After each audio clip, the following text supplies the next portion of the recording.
This podcast is brought to you by Carvana.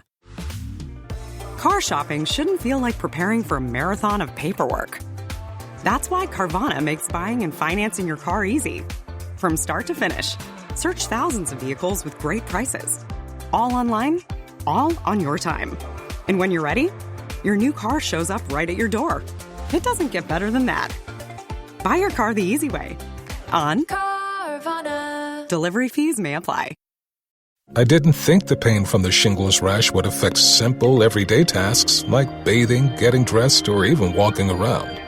I was wrong. Though not everyone at risk will develop it, 99% of people over the age of 50 already have the virus that causes shingles, and it could reactivate at any time. I developed it, and the blistering rash lasted for weeks. Don't learn the hard way, like I did. Talk to your doctor or pharmacist today. Sponsored by GSK. Thanks for listening to The Rest is History. For bonus episodes, early access, ad-free listening, and access to our chat community, please sign up at restishistorypod.com. Or, if you're listening on the Apple Podcasts app, you can subscribe within the app in just a few clicks.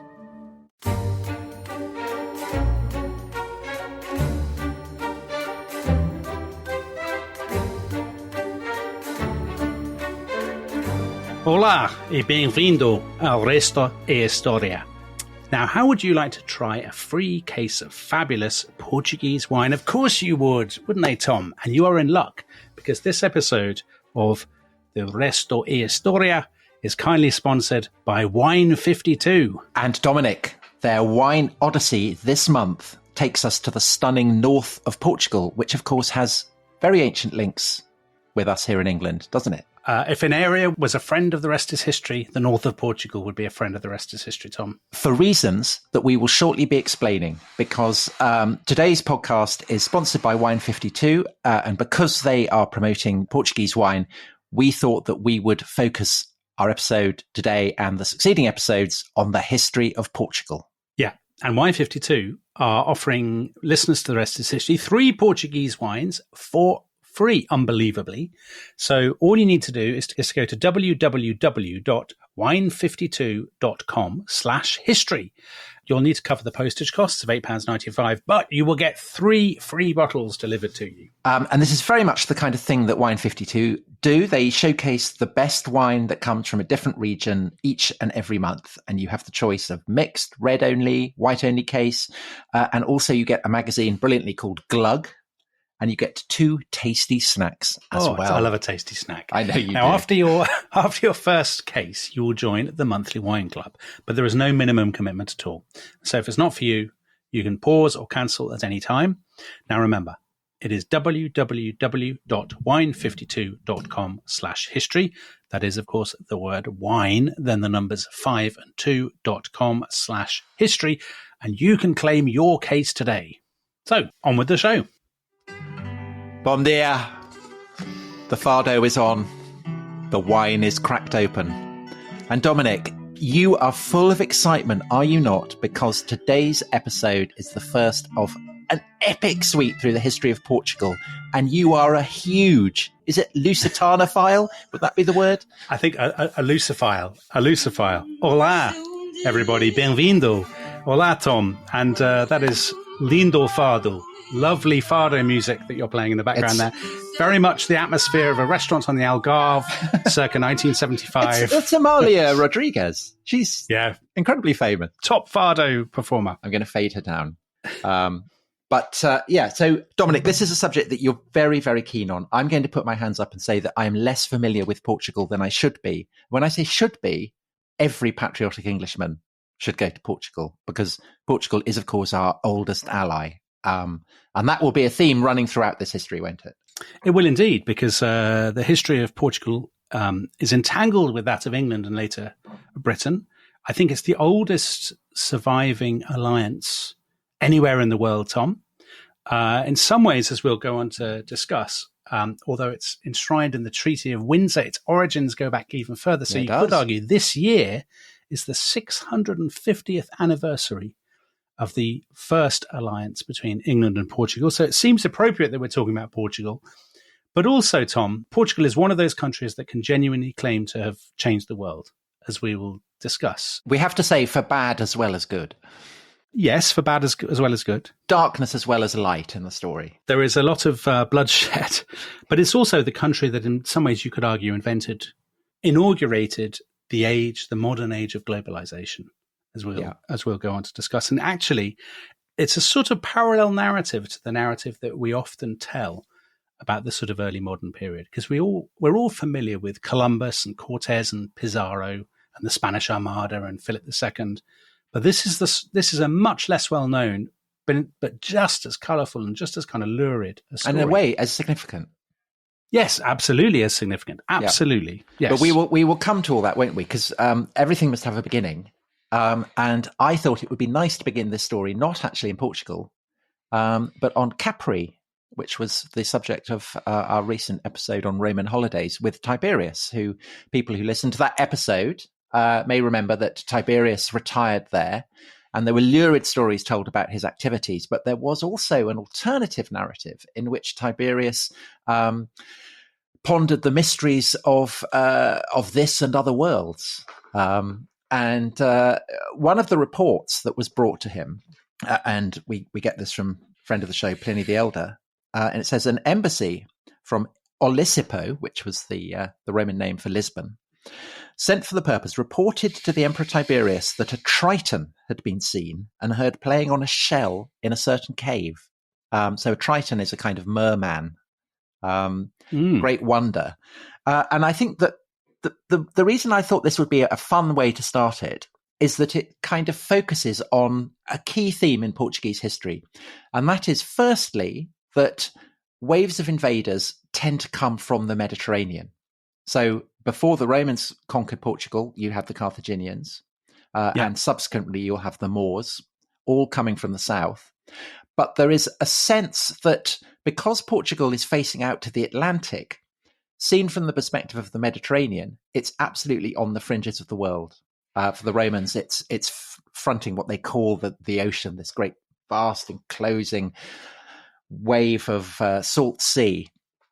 And that really sums up the kind of the paradoxical quality of Portugal, that it's simultaneously a Mediterranean and above all an Atlantic state. Yeah, I think that's very, very convincing, Tom. Because if you go to Portugal and you sort of stand on the coast, the Atlantic coast, and you look out to sea, it's a bit like when you go to sort of the beaches of the far bit of Cornwall, and you kind of look out, and there's just the sort of the grey seas, huge waves, the wind, the nothingness, the Tritons.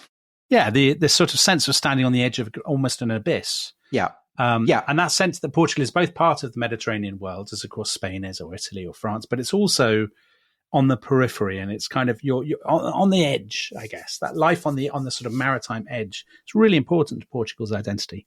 Yeah, and so the Roman conquest it really picks up from the Carthaginians, who are a Phoenician people originally from Lebanon, who found the great city of Carthage in what's now Tunisia, and they conquer southern Spain. And it's from that base that Hannibal launches his famous invasion of Italy, going over the Alps with his elephants. And when Carthage is defeated, Rome annexes those Carthaginian holdings. Very, very important, because full of mines. And that's really what the Romans are after, specia, gold and silver and so on, which again is a theme that will run throughout this history when Portugal itself becomes the colonizer. But really, the history of Portugal is bundled in with the history of Spain. It's the whole Iberian Peninsula. And it takes the Romans a very long time to conquer the whole of the Iberian Peninsula. And northern Portugal is a part of what it takes them a long time to conquer. So all kinds of famous names are involved in campaigns against people who are called the Lusitanians. So Portugal comes to be known as Lusitania by the Romans. So Marius, great military innovator, Julius Caesar, and then in due course Augustus, who is the person who completes the conquest. But this idea that northern Portugal is somehow distinct from the south, I think, is important to understanding the the kind of the geopolitics of the region. And you have, it's a very, very bloody history. It's marked by all kinds of treachery, by all kinds of massacres. The ancestor of the Emperor Galba is a particularly blood-stained and treacherous figure in this history. And as with Britain and Boudica, or France and Vercingetorix, Portugal today remembers this figure Viriathus as a heroic native who tries to hold off the Romans in vain.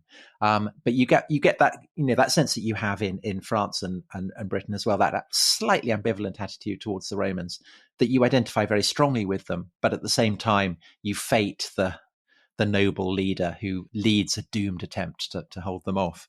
Rome pacifies Portugal and introduces its distinctive brand of civilization, of which, of course, roads are fundamental, because Portugal is not a country that is easy to travel around, is it? I gather you'd know better than me.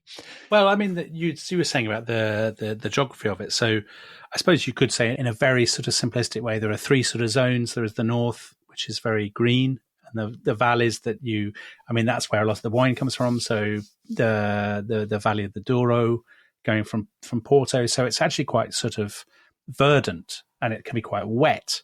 And then you've got the centre, and you've got this sort of the Alentejo with these cork forests, and that is really baking in summer. If you ever go in summer, it's absolutely scorching. And in the south, you have the Algarve. Yeah, and the Algarve, Dominic, is where I fried my buttocks. Oh, that's a lovely image, that is. How did that happen, Tom? I kind of lay on a beach and failed to adequately pull down my swimming trunks. So by the end of the day, they were dripping blood. They had burned so badly. What an extraordinary image that is. Well, I'm going to be honest. That's why I never went back to Portugal. Wow.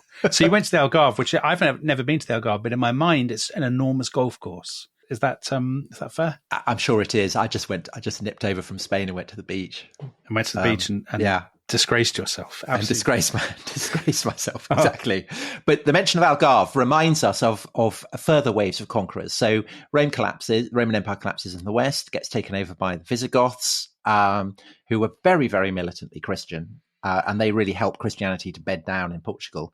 But then the next wave of invaders, as the Carthaginians had done, as the Romans had done, come from the south. And that, of course, is the Muslims, the Arabs, the Moors, Mauritanians, whatever you want to call them. So it's the Umayyads, the Umayyad dynasty, isn't it, Tom? Is that right? Well, not initially. And then the Umayyads come. And we're going to be talking about this in a subsequent episode. But the reason that I mentioned Algarve is that Algarve is Algarb originally in Arabic. So it's the western portion of Al-Andalus, the Atlantic realm.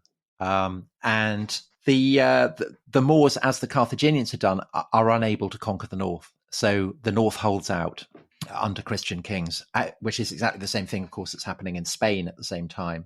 But at this point, you're talking about Portugal and Spain.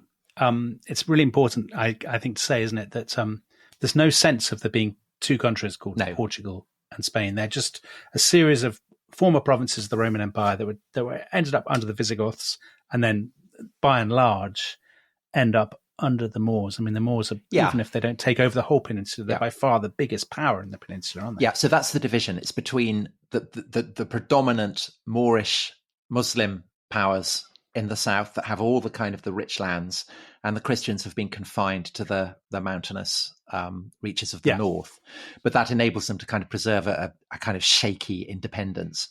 And Lisbon becomes a great city under Muslim patronage. So we have a geographer called Idrisi who praises it for its baths and its sanitation, which is obviously an inheritance from the Romans. But as we say, the Christians hold out. And by the end of the 11th century, which is a period when Latin Christendom is on the move on almost every front. So it's the age of the Crusades. It's the age where the Reconquista is starting to really get going in Spain.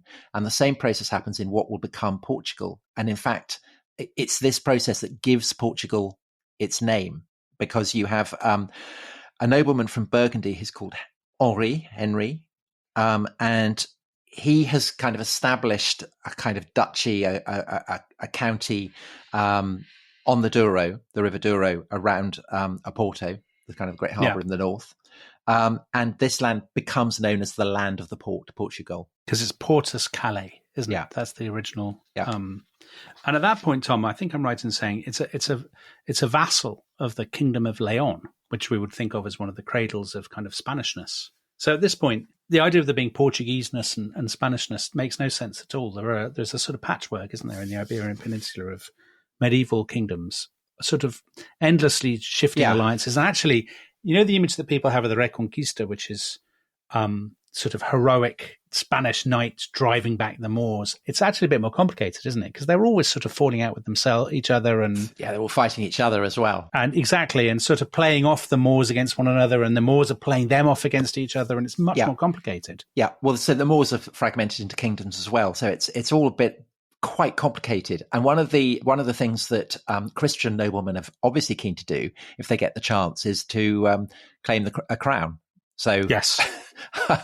So Henri, a bit like I suppose William the Conqueror at the same time. I mean, he's a French nobleman who has travelled abroad looking for promotion, and his son Alfonso Henriquez, he does that. He announces that he's a king, and effectively, this is what promotes Portugal from an earldom to a kingdom. Yeah, so he's regarded by a lot of Portuguese as one of the absolute greatest people in Portuguese history. So we'll probably come back to this later on, particularly when we get to the 20th century. Do you remember there was that TV series Great Britons, Tom? Yes. Which Churchill won, beating Isambard Kingdom Brunel in the final. And Princess Diana. Diana. Hundreds of thousands of people voted. Well, lots of people copied this, and the Portuguese had one. And Afonso I was one of the top contenders, I think. I mean, we'll come later to the person who beat him. But he's born in about the beginning of the 12th century, and he fights 3 battles. So he beats his own mother in one of them, very medieval behaviour. That is very, very medieval behaviour. So that's the Battle of Salmemed in 1128, and then there's the Battle of Ulric in 1139, and St. James helps him in that battle, apparently. Which is well, St. James is always turning up, so that's Santiago. Yeah. As in the Great Pilgrimage. Right, so we'd think of him as a kind of Galician, northern Spanish saint, but that, I suppose, gives you a sense of how the sort of boundaries and the geography are much more ambiguous than they are now. And then the final one is taking Lisbon in 1147. So he's called himself a king already, hasn't he, Afonso? Yes. But he basically needs one more victory to get the papacy to sort of, give him the stamp of approval and say, yes, you are a king. And so 1147, the Siege of Lisbon, this is where the English make their first appearance. Splendid. In the Portuguese story. So it's a splendid moment. And this is part of the Second Crusade. So the Second Crusade generally is a bit of a disaster. Nothing really goes right. So unlike all the other crusades. Well, First Crusade, I mean, if you're a crusader, goes tremendously well. They capture Jerusalem and, establish their kingdom. But the Second Crusade is from the point of view of crusades, is not a success. However, the Siege of Lisbon is a great success. And it consists of a large number of people from the northern Christian kingdoms, of whom the majority are English, but there are Germans as well. There are people from Flanders and so on. And they sail from Dartmouth and they land in Portugal. And so you're sailing. And Alfonso says, why don't you help me take Lisbon? And they think this is a great idea. And they lay siege to Lisbon, and Lisbon ends up surrendering. Tom, did you notice some of their names? So their leader is called Hervey de Glanville. So he's called Harvey, basically. Yeah. And Simon of Dover, Andrew of London, Keith of Banbury. And Gilbert of Hastings. Some of those I've made up. But they're a sort of strange selection of people, and we know nothing about them at all, do we? Well, we do. We know that they behave very, very well in comparison, I'm afraid to say, to the Germans and the Flemish. The Germans! Oh, this is a preview of behaviour on Algarve beaches, Tom. Well, but the Flemish as well. So basically the Belgians are misbehaving too. So the Muslims agree to surrender Lisbon, and terms are agreed. And the Flemish and the Germans ignore them. They go on the rampage. However, the English, their faith was of the utmost importance to them, and contemplating where such behaviour might lead, they remained quietly in their assigned position, preferring not to go on the rampage and wishing not to violate the obligations to God. And I think that is commendable. That reflects very well on us. And you know what the same chronicler says of the Germans? They ran hither and yon. They plundered. They broke down doors. They rummaged through the inside of every house. They destroyed clothes and utensils. They treated virgins shamefully. They acted as if right and wrong were the same. They put their towels down half an hour before everyone else. Yeah, so shocking behaviour. And because of this, understandably, impressed by the godly and saintly behaviour of the English, the first Bishop of Lisbon is Gilbert of Hastings. Oh, great and news. he's the younger son of the steward of Bury St Edmunds, which is brilliant. So that's good news for Bury St Edmunds.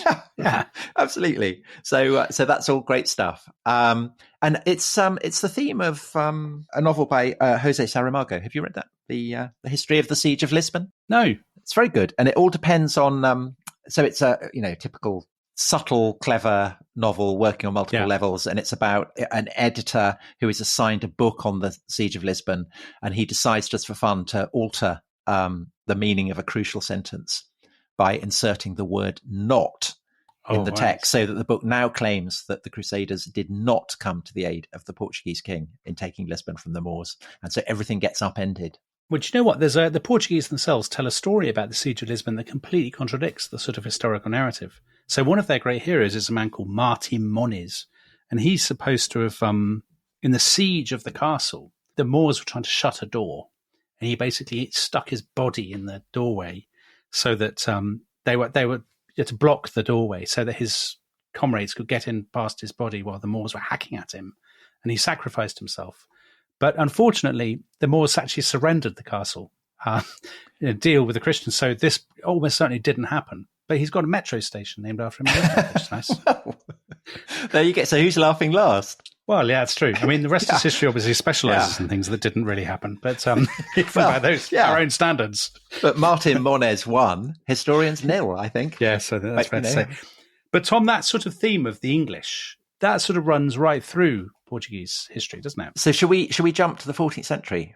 It's when the English reappear in the story. You mentioned the treaty that Edward III and Ferdinand of Portugal sign in 1372. So this is the anniversary of it, isn't it? Oh, yes. Yeah. But there was actually one before that in 1353, and it was a commercial treaty, which was signed not kind of king and king, but commercial port and commercial port. And the two commercial ports were London and Oporto. And so that trading relationship between London and Oporto, which in due course will give its name to port wine, is very, very early. So we're giving them cloth and they're giving us wine, oil, olive oil, salt, cork, things that we can't get, basically. And I suppose it's also England and Portugal are natural allies. I mean, they're both Atlantic countries, outward facing, but they also... And they're both peripheral. Yeah, they're peripheral, and they're sort of... And there are big powers in between them. Yeah. So, I don't know, the Kingdom of Leon or the Kingdom of France. It's the obvious one, I suppose. Yeah. So it sort of makes sense. And it's an extraordinary thing that alliance has lasted basically the best part of 7 centuries. Extraordinary. And I think reflects tremendously well on both sides. On the Portuguese, yeah. Well, and so, on our steadfast keeping our word. Of course. But it's sealed, isn't it, by the Treaty of Windsor in 1386, when we very generously donate a princess. So that's John of Gaunt's daughter, isn't it? Philippa of Lancaster? Yeah, who's a tremendously impressive woman. So she was taught by Chaucer, the great poet, by Froissart, the great French chronicler, historian of the 100 Years' War, and by John Wycliffe, amazingly. A Balliol man, Tom. The Balliol man, the proto-Protestant. So basically she was taught by the leading intellectual figures of the age. Yes, top teachers. Top people. But she's quite old by bride standards, so she's 27, and a lot of Portuguese people apparently at the time said, this is a terrible move. She's much too old to have children. But do you know about the actual marriage? I don't. I'd like to hear about it. Because the marriage happened without the presence of the groom, John I of Portugal, because he was in Portugal and Philippa was in England. So they had a stand-in. And then apparently it was a Portuguese custom when this happened that the stand-in would pretend to bed her. So that's a striking scene. Do they have sort of, what are they called? Intimacy coordinators or whatever? Yes, I don't know. I don't know how that operated. But apparently this was a very distinctive Portuguese custom that Right. I imagine has since gone into abeyance. But I was about to ask you if you had to employ a stand-in at your own wedding, but now that I've heard that twist, I won't ask you because it's a very incriminating question. well, I'm not Portuguese, so that's not the kind of So it's not thing going to come up. the No. kind of thing that we got up to. Anyway, so Philippa goes off to Portugal and she marries John João, the first of Portugal, and it's all a tremendous success. He already has a mistress who's very beautiful, and Philippa is rather plain, but he ends up absolutely adoring her, and she gives him 9 children, I think, and they're known as the illustrious generation. And I think, Dominic, we should take a break here. Okay. And when we come back, we should explain how and why they are called the illustrious Well, generation. because one of those children is arguably going to change the world, isn't he, Tom? I mean, that's not too great an exaggeration. No, I think that's not too great an exaggeration. After the break, find out who he was and what he did. This episode is brought to you by Rocket Money. Tom, we often talk about how to organise our finances. I'm very conscious that I'm paying for a lot of mad subscriptions. And there's one thing that we've talked about often on this show. It's the thing that we probably hate more than any other, and it's a hidden fee. I would love to get my finances under control. There are all these things piling up on our bank statements, and I think I need to fix this problem. I need to sort this out and to stop this. I mean, my finances are so chaotic that I need this app. So I'll tell you what it is. It's called Rocket Money. It's a personal finance app that helps find and cancel your unwanted subscriptions. It monitors your spending and it helps to lower your bills so that you can grow your savings. With Rocket Money, you can track all of your subscriptions and you can easily cancel within the app with just a few taps, saving you time, avoiding charges. And you can also set budgets and goals and get personalized insights and regular reports to track how you're doing. They will even send you real-time alerts for large transactions, upcoming bills, refunds, and even low balances. So let Rocket Money help you reach your financial goals faster. Join at rocketmoney.com/ishistory. That's rocketmoney.com/ishistory. rocketmoney.com/ishistory.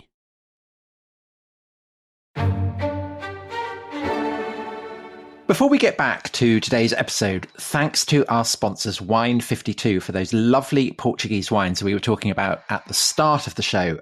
Dominic, I can see that during the interval, in best professional style, you have cracked open a bottle of Portuguese wine. I'm on my 3rd bottle, actually, Tom. I was drinking a lot while you were talking. Okay. Yeah.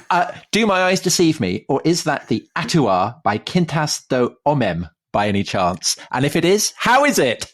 Beautiful. It's lovely, actually. It's a white wine. Well, I say a white wine. It's what the Portuguese call a vinho verde, which is a kind of green wine, and it's made from a blend of local grape varieties. So it's a sort of it's a very maritime wine. Well, that's suitable, isn't it, for Portugal? Exactly. Henry the Navigator would love it. So it's very melony and limey and kind of grassy and citrusy. It's very light. You should have it with, I don't know, oysters or something, or mussels. And it's definitely a sort of higher end offering, Tom, I would say, from one of Portugal's best loved regions. Excellent. Well, I've actually just opened a bottle too, and I will give you my verdict on it at the end of today's episode. And just for listeners, Tom is actually drinking directly from the bottle, which I definitely don't recommend. I would pour it out first. Now, if you want to claim your free case of Portuguese wine, all you need to do is go to www.wine52.com/history. That's wine52.com/history, and cover the postage costs of £8.95, and you will get 3 free bottles delivered to you. Right, back to the show.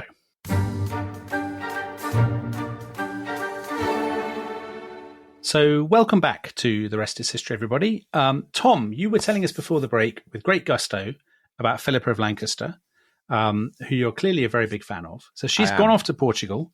I think she arrives in 1387, is it, or something like that? We have signed our alliance with the Portuguese, which is obviously splendid news for everybody. We're selling them fish and cloth, and they're now selling us wine and cork and salt and oil. And there are these English warehouses in Porto, which are the sort of ancestors of the great port wine houses that you see today on the banks of the Douro. And, well, Philippa is a tremendous success, as you were saying. She dies in the summer of 1415, Tom, and it is said that as she lies there dying, there's a wind that kind of blows through the house, and she says, "What's the wind?" And somebody says, "It is the north wind, Your Majesty," or whatever.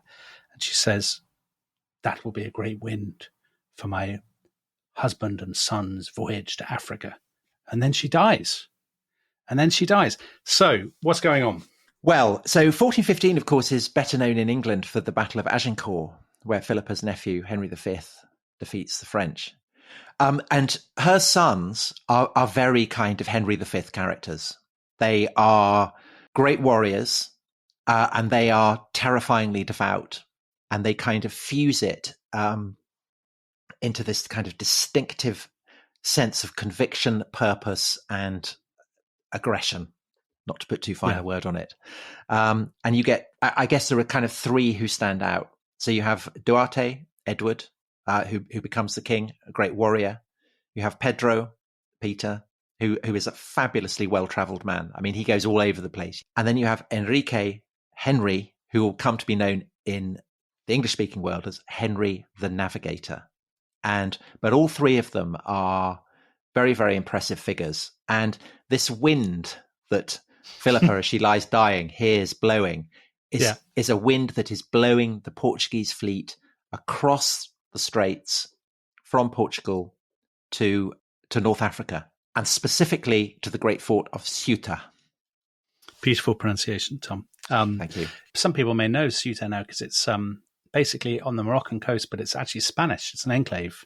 There was this sort of incredibly fortified, sort of Moorish stronghold, one of the great kind of trading citadels of the North African coast. Yeah, so it's Ceuta and Tangier, the two great fortresses that are on the North African coast opposite Portugal.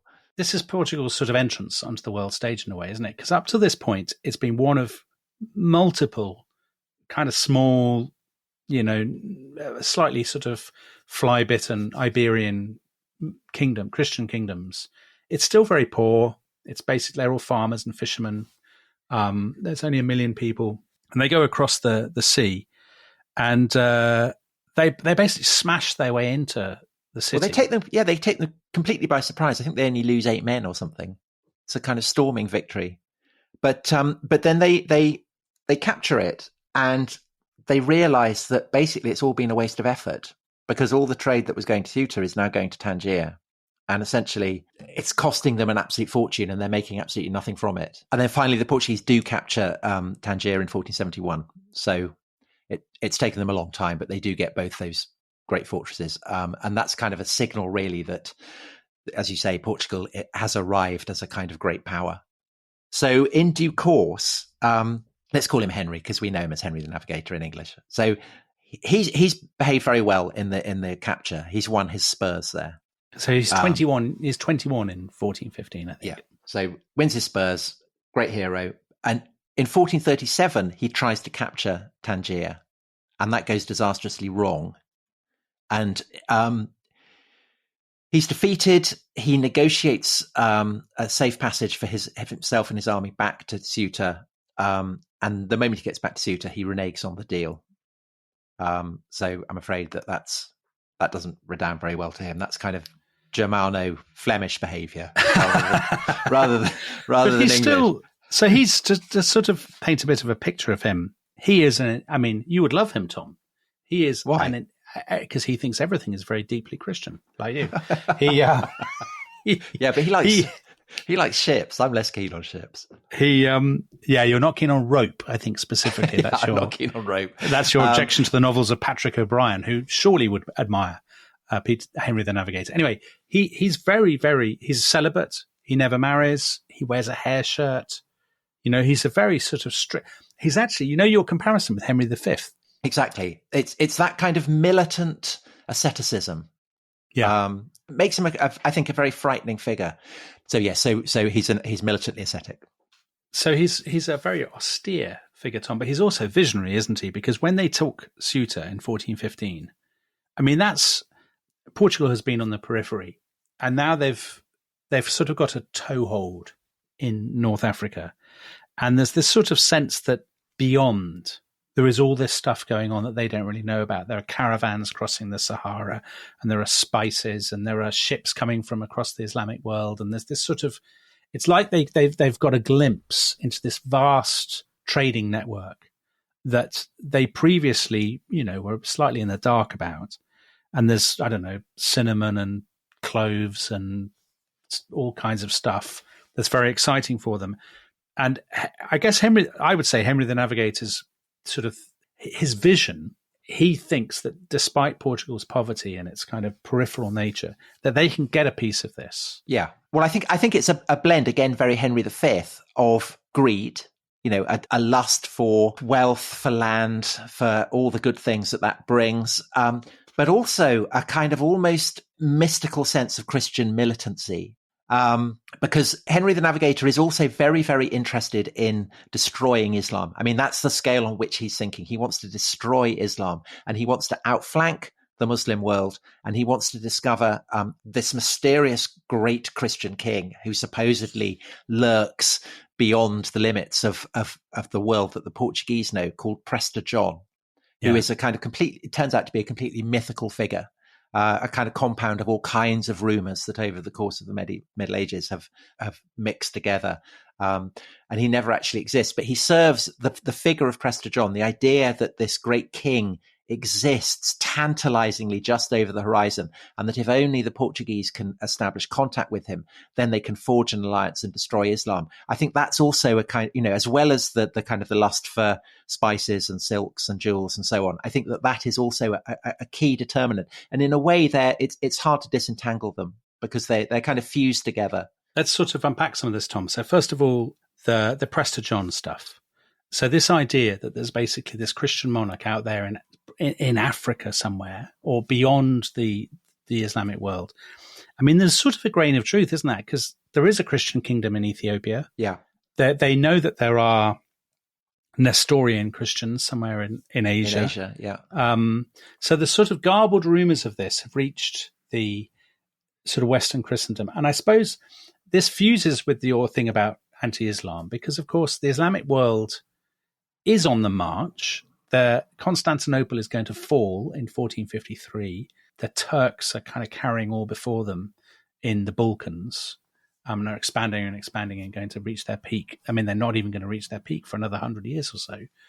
So you can sort of see how there's this kind of this ideological, this sort of almost apocalyptic sense. We absolutely have to launch a fight back. Yeah, well, I was just going to say that the way that the kind of the militant Christianity and the greed fuse is the fact that obviously the Muslim world controls the trade links to the East.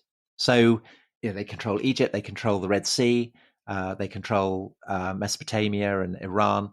So it's very, very difficult for Europeans to get all these sources except through Muslim middlemen.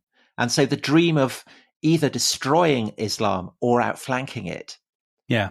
You could say, well, this is my Christian duty and it will enable me to get very rich. That's everyone's a winner there. Yeah. I mean, I was just looking at what, basically the Pope gives Henry the Navigator a kind of a remit, and he says, you can invade, search out, capture, vanquish, and subdue all Saracens and pagans whatsoever and other enemies of Christ, and reduce their persons to perpetual slavery. So from the sort of beginning, there is an enormously sort of aggressive side to this, but it doesn't, I guess if you're telling the story of the Portuguese expansion, it'd be wrong to, we will get into some pretty gruesome scenes, but there's also amazing technological innovation. So Henry basically has this place, some of you may be familiar with a beer called Sagres, and at Sagres, which is on the south of very southern sort of tip of Portugal, he gets all these cartographers and navigators and astronomers, Christians and Jews, and they're reading sort of Arab texts and sharing ideas. And they help to devise this new ship called a caravel. Are you familiar? Of course, you don't like ship design, Tom. I know that it has flat bottom, doesn't it? It has a very shallow, but I don't actually understand ship design either. I'm just reading stuff that I've repeated. It's stuff a that I've read. flat bottom ship. And it has, crucially, triangular sails. So, Dominic, explain to me why that matters. Well, Tom, with a square sail, it's very hard. You can only effectively sail with a direct wind from astern. Did you know that? Of course, everyone knows that. Okay, so you can only effectively sail with a direct wind from astern. With a triangular sail, the world is your oyster. You can just crack on and with your ropes and your knots. Absolutely. This is absolutely first class maritime technological analysis. So anyway, they've got these brilliant ships with these triangular sails called caravels. And actually, Portugal is well placed, clearly, to sort of get out into the world and explore things. So could I just one thing on the ship, the caravel, the ship technology? You want to hear more about the sails? No, I want to talk about the bottoms. So the reason why the flat bottom matters is because nobody in Portugal knows how far Africa stretches southwards. But they hope that perhaps there will be a river that leads from the west coast of Africa inland and will meet up with the Nile, thereby enabling ships basically to burst out into the Mediterranean or perhaps out into the Indian Ocean. And so this dream that there are rivers that will cut across the whole of Africa, that's something that Henry the Navigator is very, very into. And obviously you need a very flat-bottomed ship to negotiate rivers. So that's my contribution. So, Tom, you've been hiding this maritime technological light under a bushel. You know much more about ship design than you were letting on. Anyway, they will actually end up going up the Congo, going part of the way up the Congo. A fellow called Diego Cao, I think his name is. The Senegal, I think. Yeah, exactly. Yeah, all kinds of rivers. So, all kinds of rivers. So some of them get washed up in Madeira. So they take Madeira in 1419. So that's out in the Atlantic. Then the Azores, they first colonized the Azores in 1539. And on Madeira, Dominic, don't they develop sugarcane? They do. So actually, the story that we tell in the West, or indeed in the world generally, about the conquest of the Americas, about globalization, about European expansion, which begins in 1492 with Columbus. That story is actually kind of wrong because Columbus had been sort of, selling himself around the Iberian courts to try and get sponsorship for his voyage for years before he ends up going in 1492. And one reason the Portuguese don't give him the contract is because they're well ahead of the game. They've already started doing it. So they've got Madeira and they've started. Henry the Navigator actually has the idea. He says we could grow sugarcane here. Why don't we have kind of plantations? So you have the ancestor of what you're going to get in Brazil and elsewhere. They've got the Azores. But as you said, most amazingly, at a time when England is, Jack Cade's rebellion and the Wars of the Roses, the Portuguese are sailing down the coast of West Africa in these caravels, and they are charting all the capes. And as you said, they're sort of inching up the Senegal River. And they're grabbing islands also, aren't they? So they grab the Cape Verde Islands, they grab Sao Tome. Exactly. And 1444, this is, you're talking about the dark side. 1444, they raid an island called Arguin Island, which is off the coast of Mauritania. And that's the first year that they basically take African men, women, and children, and they bring them back to sell them in the slave markets in Lisbon. And this is against a context. First of all, there is slavery in Portugal and what becomes Spain in this period generally. There are lots of slaves. But obviously the Mediterranean is a colossal slave trading marketplace. Lake. Yeah, it's a slave trading lake. So this is not, at the time, it doesn't seem like a huge deal, a new innovation. But and they start doing it more and more. So I think there are tens of thousands of Africans are brought back to Lisbon. Well, 20,000 apparently over the next 15 years. So yeah. And at the time, again, that sounds like an enormous number, but this is in a world in which tens of thousands of slaves are being shipped, here, there, and everywhere, all the time. So people don't actually remark on it at the time and say, "Gosh, this is It's still quite a novelty." Because apparently in the 1450s, the profit on a slave from Mauritania, so Morocco, it was estimated to be at 700%.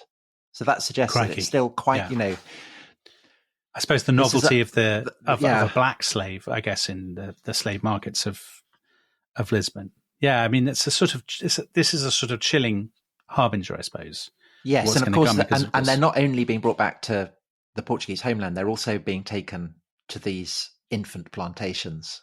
Yeah, that are being founded in Madeira and the Azores. So yeah, so that's absolutely the kind of the dark side of this dream of discovering the world that Henry is pushing. And I wonder, Dominic, should we leave it there with Portugal poised to go even further? Because I think it's clear by the time that Henry dies that 1460 he dies. That these rivers that they're finding on the west coast of Africa are not actually going to lead to either to Egypt or to the Indian Ocean, and that therefore there is no choice if the Portuguese are going to get to the Indian Ocean and the riches that lie beyond. They're going to have to go all the way down the coast of Africa and bypass the continent, and they don't even know if that's possible. And what happens is an incredible, such a colourful story, very blood-soaked, very dramatic.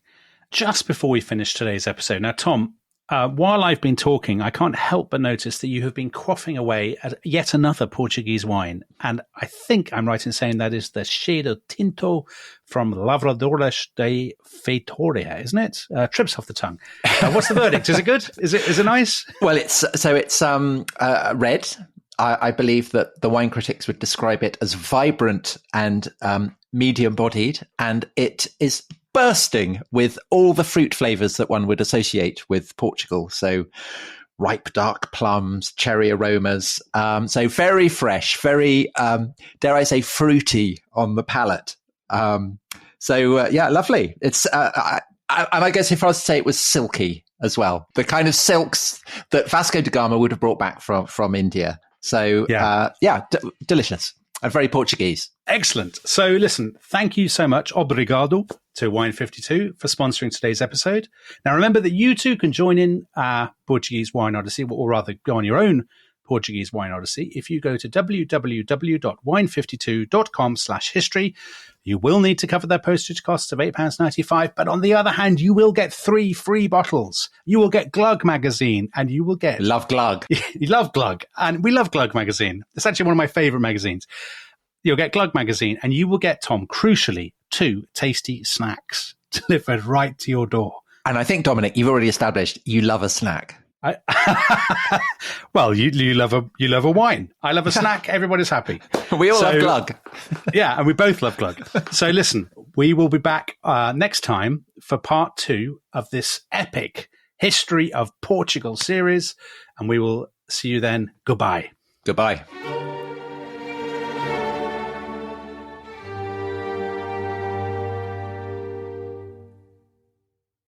Thanks for listening to The Rest is History. For bonus episodes, early access, ad-free listening, and access to our chat community, please sign up at restishistorypod.com. That's restishistorypod.com.